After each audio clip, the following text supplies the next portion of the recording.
uploaded them to the website last night and emailed them out to you. You can also download the reports via the CRP website. The information is up on the screen for today's meeting. There's our Wi-Fi name, and the password is CAGOP. Thank you so much to our host county, Sacramento. And when you have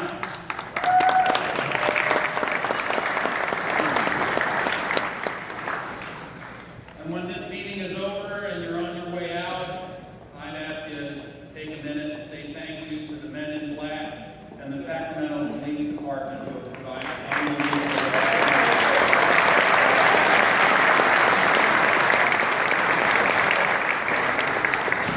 Now, I know some of you are familiar with Fox News. They report, you decide. Well, it's kind of the same thing here at the California Republican Party's committees report, but we decide. So we're now going to go through committee reports in the order required by our rules. So we're going to begin the first order of business of the day. The first report is the proxies and credentials report by its chair, Joy Stewart. Good morning. Good morning. Mr. Chairman, delegates, associates, and guests, on behalf of the Proxies and Credentials Committee, I provide you with the following report. The full credentials count, total members, 1,415. Total dues paying members, 1,100.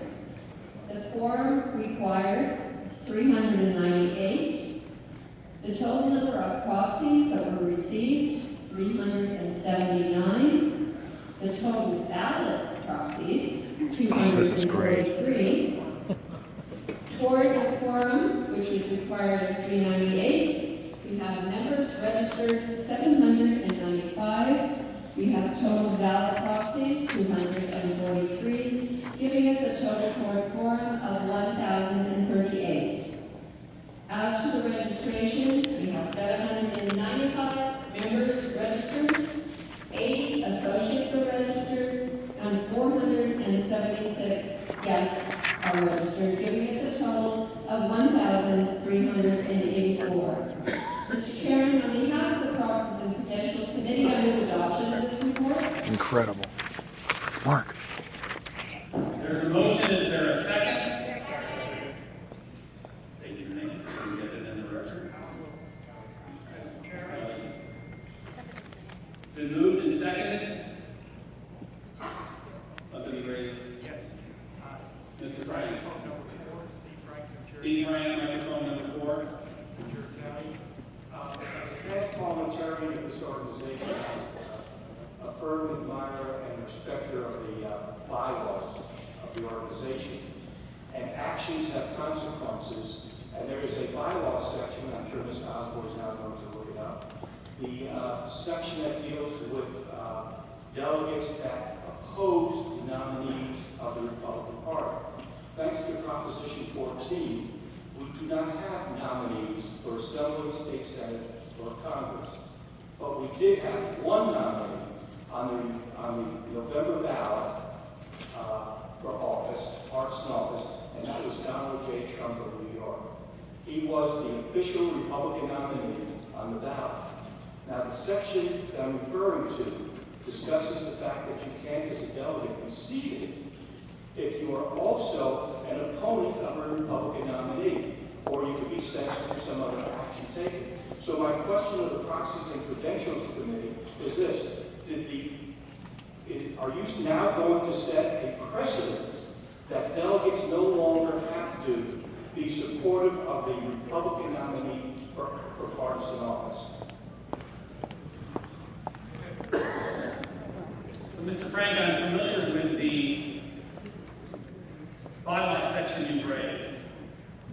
And at the time those individuals, and by the way, there were more than one, there were a number of delegates in the last term that did not support the Republican nominee. The appropriate time to raise your question would have been during their previous term as a delegate. We now had all of them term out. All of the delegates were removed. We now have a brand new set of delegates. None of those delegates, to the best of my knowledge, have had the opportunity not to support a nominee because we haven't had a nominee for partisan office since these delegates were chosen and came to this convention. Mr. Frank, you are out of order. Now, for our new delegates, out of order is a parliamentary procedure term. It does not mean that I dislike Mr. Frank. I've known Mr. Frank a lot longer than Mr. Frank and I would have liked to have known each other. Oh, Lord. I raised and said he was out of order because he raised a point, and I did not believe the point was well taken. Nothing personal, it's just the way the rules work. There's a motion to accept proxies and credentials report. Is there any discussion? Hearing none, all those in favor say aye. Aye.